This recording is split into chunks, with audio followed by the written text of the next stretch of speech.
അയാൾക്ക് പേടി, ആരാണ്ട് എന്തോ ചെയ്യുന്നു പേടിയാണ്. അപ്പൊ അയാൾക്ക് ഭക്ഷണം ഉണ്ടാക്കാൻ വേണ്ടി അവിടുത്തെ വലിയൊരു സഖാവ് ഉണ്ട്. ആ സഖാവ് ഒരു ഫോണുമായിട്ട് അടുത്തോട്ട് ചെന്നു.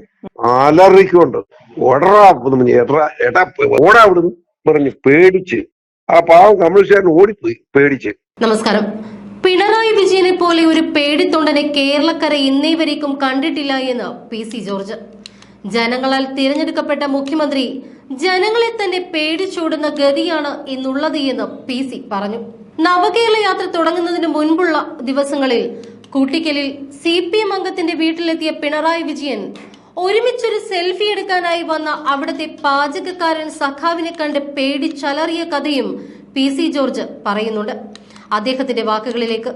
ഇതുപോലെ പൊളിഞ്ഞ ഒരു മുഖ്യമന്ത്രി കേരളത്തിന് ചരിത്രത്തിൽ ഉണ്ടായിട്ടില്ല. സ്വന്തം പാർട്ടിക്കാർ കമ്മ്യൂണിസ്റ്റുകാർ പോലും ഓടി ഒളിക്കുകകളെ കാണുമ്പോൾ ആ നിലയിലായിരിക്കുന്ന ഒരു മുഖ്യമന്ത്രി, അതായത് ഇത്ര ഭീരുവായ ഒരു മുഖ്യമന്ത്രി കേരള ചരിത്രത്തിൽ ആദ്യമാണ്. അയാള് ഒരു മനുഷ്യൻ മിണ്ടാൻ പോലും ധൈര്യമില്ലാത്ത അയാൾ എന്തൊരു മനുഷ്യന്.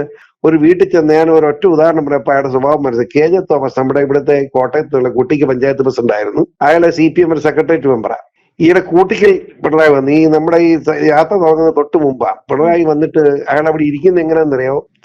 KJ തോമസിന്റെ വീടിന്റെ രണ്ടാം നിലയില്ല, ആ വീടിന്റെ മുറിയില് ഒരു മൂലയ്ക്ക് കസേരയിട്ടിരിക്കുക. അപ്പൊ ഫ്രണ്ടും നേരിട്ട് കാണാം, ബാക്കിയെല്ലാം ഭിത്തിയ. അയാൾക്ക് പേടി, ആരാണ്ട് എന്തോ ചെയ്യുന്നു പേടിയാണ്. അപ്പൊ അയാൾക്ക് ഭക്ഷണം ഉണ്ടാക്കാൻ വേണ്ടി അവിടുത്തെ വലിയൊരു സഖാവ് ഉണ്ട്. ആ സഖാവ് ഒരു ഫോണുമായിട്ട് അടുത്തോട്ട് ചെന്നു. അലറിക്കൊണ്ട് എടാ ഓടാ അവിടുന്ന് പറഞ്ഞ് പേടിച്ച് ആ പാവം കമ്മ്യൂണിസ്റ്റുകാരൻ ഓടിപ്പോയി പേടിച്ച്. ഇയൊക്കെ എന്തോ മാനസിക രോഗം പിടിപെട്ടിരിക്കുക. പേടി രോഗം എന്ന് പറയുന്ന രോഗം തന്നെയായി പിടിപെട്ടിരിക്കുക. നന്നാവില്ല. അയാൾ ഇത്രയും മന്ത്രിമാർ ഒരുമിച്ച് ഒരു മാസം മുഴുവൻ ബസ്സിനകത്ത് കൊണ്ടുവരാക്കുക. ഇവന്മാര് ഈ പൊഞ്ഞാണന്മാർ അതിനകത്ത് കുത്തിയിരിക്കുക. നാട്ടിൽ പോണെന്ന് ചിന്തിക്കണ്ടേ? ഇവിടെ ശബരിമല പ്രശ്നം ഇത്രയും രൂക്ഷമായിട്ട് ഇന്നിപ്പോ 31 ദിവസമായി. ശബരിമല തുടങ്ങിയിട്ട് 23 ദിവസമാണ് മന്ത്രി അവിടെ ചെല്ലുന്നത്. നമ്മുടെ രാധാകൃഷ്ണൻ അയാളൊരു വേദമന്ത്രിയാ. പക്ഷെ ഇയാള് വിടണ്ടേ? ഇയാള് വിട്ടാലേ അയാൾക്ക് അവിടെ മന്ത്രിക്ക് അവിടെ ചെല്ലാൻ പറ്റുള്ളൂ. ഒന്ന് ആലോചിച്ച്. അത് തന്നെ മന്ത്രിമാരെല്ലാം ഈടെ കൊടുത്ത് ഇങ്ങനെ നടക്കുക. എന്നത്തിന് നടക്കുന്നു? ഈ പരാതി സ്വീകരിക്കാനെങ്കിലും ഈ മന്ത്രിമാരെ ചുമതലപ്പെടുത്തിയായിരുന്നേ അതെങ്കിലും ഉണ്ടായിരുന്നു. ഇത് പേടിയാ ഈ മന്ത്രിമാരെ വിട്ടേച്ച് പോവാ. നമ്മുടെ LDF കൺവീനർ ഉണ്ടല്ലോ, അയാള് പറഞ്ഞല്ലോ ഇത്രമാത്രം കടമുണ്ട്. അയാൾ പറഞ്ഞ കണക്കനുസരിച്ച് അയാളുടെ പ്രസംഗത്തിൽ ഈ പിണറായിക്ക് മുമ്പ് അയാൾ പ്രസംഗത്തിൽ പറഞ്ഞ കണക്ക് വെച്ചാൽ 51,000 കോടി രൂപ കടമുണ്ട്. കൊടുത്തു തീർക്കാൻ. ഇപ്പൊ കടമല്ല, കൊടുത്തു തീർക്കും. കടം 3,90,000 ലക്ഷം കോടി രൂപയാണ്. ഇപ്പം ഇത് പിണറായി ഇപ്പം കേരളത്തിൽ കൊടുത്തു തീർക്കാനുള്ള സാമൂഹ്യ പെൻഷൻ, പിന്നെ നമ്മുടെ ഉച്ചക്കഞ്ഞിയുടെ കാശ് ഉൾപ്പെടെ 51,000 കോടി രൂപ കൊടുക്കാറുണ്ട്. അത് കൊടുത്തിട്ടില്ല. ഇയാൾ എങ്ങോട്ട് പോകുന്നു? നീക്ക് മാനസികമായി വട്ടുപിടിച്ചു പോയി. ആളെ ഇനി ഒരു കാര്യം രക്ഷിക്കാൻ പറ്റില്ല, ആർക്കും രക്ഷിക്കാൻ പറ്റില്ല. കേന്ദ്ര ഗവൺമെന്റിൽ നിന്ന് കൊടുക്കാവുന്ന കൂടുതൽ എന്താണെന്ന് പറയുന്നത് കേന്ദ്രം എന്തോ ഒരു ദൗർബല്യ കേരളം. കാരണം കേരളത്തിലെ ജനങ്ങളോടുള്ള സ്നേഹമാണ്. അതുകൊണ്ട് ഇപ്പോഴും വീണ്ടും കാശ് കൊടുത്തിരിക്കുക. മറ്റ് സംസ്ഥാനങ്ങൾക്കൊന്നും BJP ഭരിക്കുന്ന സർക്കാരിന് കൊടുക്കുന്നതിനേക്കാൾ കൂടി പണം ഇവിടെ കൊടുത്തിരിക്കുകയാണ്. എന്നിട്ട് പിണറായി ചുമ്മാ തെറി പറയും കേന്ദ്രത്തെ. അയാൾക്ക് ബോധമില്ലെന്ന് അർത്ഥം, ബോധമില്ല സംസാരിക്കുകയാണ്.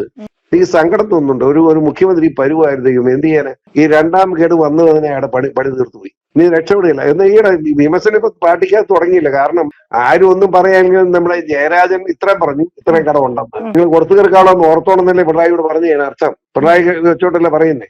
അതുപോലെ ടീച്ചർ പറഞ്ഞല്ലോ, ടീച്ചർ പറഞ്ഞത് മോശമായിപ്പോയെന്ന് ടീച്ചറിനെ നമ്മുടെ ടീച്ചറിനെ ശൈലി ടീച്ചറെ അയാൾ അപമാനിച്ചു. അയാളുടെ ഭർത്താവിനെ ചെവി ചീത്ത വിളിച്ചു. ടീച്ചർ പറഞ്ഞല്ലോ, ഞാൻ പറയേണ്ടത് പറഞ്ഞ് വേറെ ഒന്നും പറഞ്ഞിട്ടില്ലെന്ന് പറഞ്ഞല്ലോ. അപ്പം അയക്കിട്ട് കൊണ്ടിട്ടില്ലേ? തിരിച്ചു പറയാൻ തുടങ്ങിയിട്ടുണ്ട്. പിന്നെ അവരുടെ പാർട്ടി ഘടന അനുസരിച്ച് ഒന്നാമത് KJ തോമസിന് വീട്ടിൽ ചെയ്ക്ക് ഭക്ഷണം ഉണ്ടാക്കി കൊടുക്കാൻ വേണ്ടി ഭക്ഷണം ഉണ്ടാക്കി വെച്ചിരിക്കുക. അവൻ കോക്കി ഒരു ഫോണും ചെന്ന് ഒരു സെൽഫി എടുക്കാൻ കൊതിച്ചു ചെന്നായിരിക്കും. പാവം ഒറ്റ അലറിച്ചാണ് ഇയാള്. എന്തോ പേടിയാണ് മനുഷ്യനെ കാണുമ്പോൾ. ഒന്ന് ആലോചിച്ച്. കാസർഗോഡ് തിരുവനന്തപുരം വന്നപ്പം എത്ര യൂത്ത് കോൺഗ്രസ്സുകാരെ ഗുണ്ടകളെ കൊണ്ട് അടിപ്പിച്ചു. പോലീസ് അടിച്ചത് പോട്ടെ, പോലീസ് ഗുണ്ടകളെ പോട്ടെ, ഗുണ്ടകളെ കൊണ്ട് ചന്തകളെ കൊണ്ടല്ലേ അടിപ്പിക്കുന്നത്. ചന്തക്ക് കൊടുക്കല്ലേ ചന്തകൾക്ക്. എന്തൊരു വൃത്തികേടാ ഇത്. ഇയാള് സമാപിക്കുമ്പോ എത്ര കോടി രൂപ നഷ്ടം വരും. വേറെ വലിയ ഇനി വരാൻ പോവാ ഇയാളെ ജയിലിൽ പോകുന്ന കാര്യമുണ്ട്. എവിടുന്നെല്ലാം പണം വാങ്ങിയിട്ടുണ്ടെന്ന് അറിയണ്ടേ? ഈ കുന്തം യാത്രയ്ക്ക് വേണ്ടി എത്ര കോടി രൂപ എവിടുന്നെല്ലാം പിരിച്ചിട്ടുണ്ട്? സർക്കാരിലേക്ക് എത്ര രൂപ മേടിച്ചിട്ടുണ്ട്? സഖാക്കന്മാർ രാജ്യം മുഴുവൻ നടന്ന് പിരിച്ചു ഒരു പരുവാക്കിയിട്ടുണ്ട്. അത് പോട്ടെ, സർക്കാരിലേക്ക് പിരിച്ചിട്ടുണ്ട്. അതെത്ര? അതിന് കണക്ക് എവിടെ ഉണ്ട്? വിവരാവകാശം ചോദിച്ചിട്ട് ഒരു കണക്ക് പറഞ്ഞ് അറിയത്തില്ലെന്നാ പറഞ്ഞിരിക്കുന്നത്. ഇതൊക്കെ ഏതെങ്കിലും പുറത്തു വരും. വീണ്ടും ഞാൻ പറഞ്ഞു പിണറായി വിജയൻ എന്ന് പറഞ്ഞ ഈ നമ്മുടെ കേരളത്തിന്റെ മുഖ്യ നയനാരിരുന്ന് കസേരയിലെ ഇരിക്കുന്നത് ഓർത്തോണം. ഇയാള് യാതൊരു വംശമുണ്ട്. ഈളും ഭാര്യയും മകളും ഒക്കെ ഇവിടെ എല്ലാം കൂടെ തിരുവനന്തപുരം സെൻട്രൽ ജയിലിൽ കിടക്കുന്നത് കാണാനുള്ള അവസരം ലോകത്തിലെ ജനങ്ങൾക്കുണ്ടാകും എന്നതിൽ എനിക്കൊരു സംശയമില്ല.